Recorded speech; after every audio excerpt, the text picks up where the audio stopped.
Welcome back to NewsPlus, everyone. I'm Mark Segraves, and it's cage match time.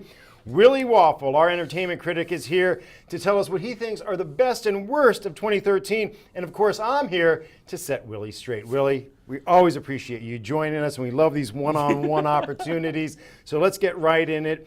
We're closing out 2013. It was a big year for the silver screen. What were your favorite movies? Favorite movies of the year? You know, I got to look at Gravity. Gravity is just one of those game changer movies. It's that movie that everybody talked about, everybody's excited about. And the thing I love about it is Alfonso Cuarón as a director doesn't need a lot of special effects. He doesn't need a lot of CGI. He just tied people up to some wires and relied on the actors to draw all that out of us. And I still say Gravity, for my money, the best special effects ever, because when I'm sitting in the theater and I start to get a little nauseous because I feel like I'm floating through space, you've got somebody who knows what they're doing.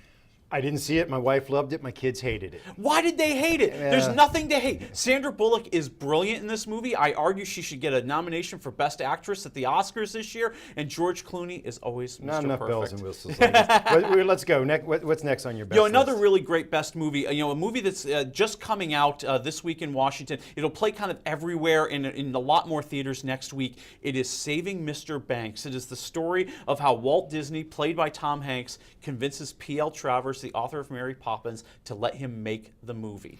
I gotta say, I'm a big Disney fan, and Tom Hanks, I've always been a fan. He's on quite a roll this year. He's having another great year.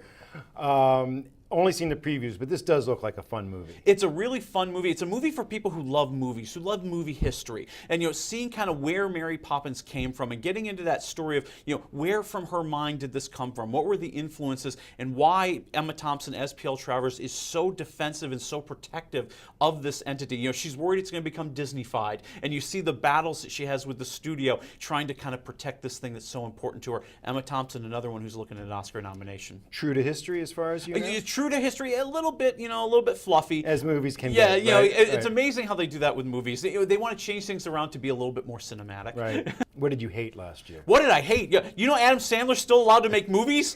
What the heck is that all about? Why is this man allowed to even hold a video camera? He shouldn't even be able to film his kids' birthday parties at this point. It's getting very bad.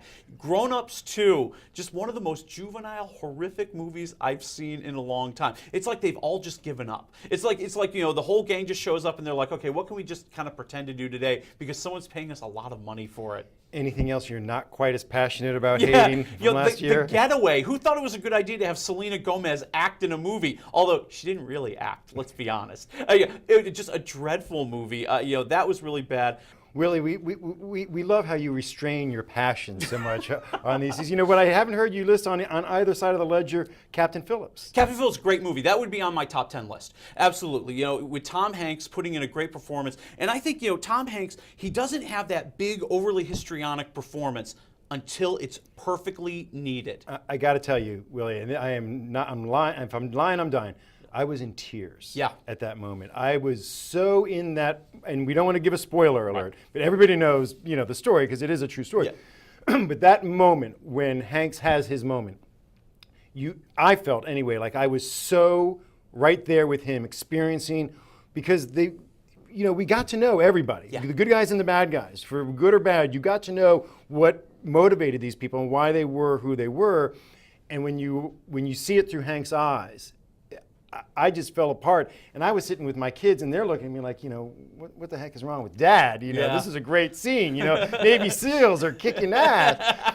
But I just lost it. I thought it was one of the greatest performances I've ever seen any actor give. Just that moment is worth the price of admission and everything. It's got to be a top contender for Best Actor. Massive contender. The studio feels so strongly about Captain Phillips, they're going to re-release it into theaters the day after all the nominations are made. So they're feeling kind of confident. Well, they should, because Hanks, just a real tour de force. Willie Waffle, you can catch his movie reviews at dc50tv.com anytime, and of course every week right here on NewsPlus. Willie, we're going to have you back after the holidays to give us a preview of 2014. That's NewsPlus for another week, folks. Remember, if you want to stay current with all the breaking news in our area, you should be following me on Twitter. As we leave you today, some more scenes from Ford Theater's production of A Christmas Carol. Here we come, a wassailing among the leaves.